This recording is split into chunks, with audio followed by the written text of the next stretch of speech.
व्यवस्था विवरण अध्याय 34। व्यवस्था विवरण अध्याय 34। मूसा की मृत्यु। फिर मूसा मोआब के अराबा से नबो पहाड़ पर, जो पिस्गा की एक चोटी और यरीहो के सामने है, चढ़ गया।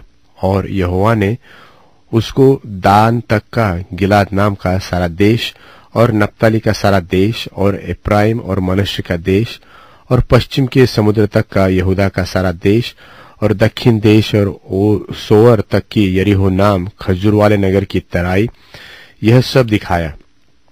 तब यहोवा ने उससे कहा, जिस देश के विषय में मैंने इब्राहिम, इसहाक और याकूब से शपथ खाकर कहा था कि मैं इसे तेरे वंश को दूंगा, वह यही है।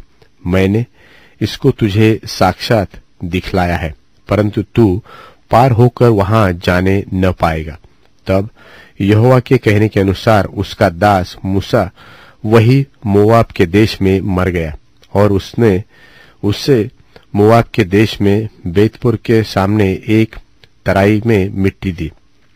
और आज के दिन तक कोई नहीं जानता कि उसकी कब्र कहाँ है। मूसा अपनी मृत्यु के समय 120 वर्ष का था, परंतु न तो उसकी आंखें धुंधली पड़ी और न उसका पौरुष घटा था।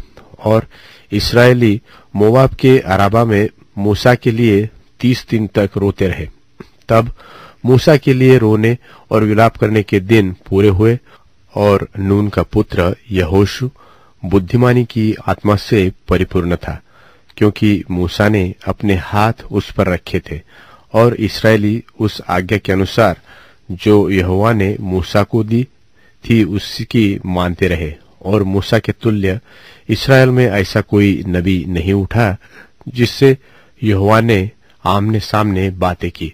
और उसको यहोवा ने फिरौन और उसके सब कर्मचारियों के सामने और उसके सारे देश में सब चिन्ह और चमत्कार करने को भेजा था। और उसने सारे इस्राएलों की दृष्टि में बलवंत हाथ और बड़े भय के काम कर दिखाए। और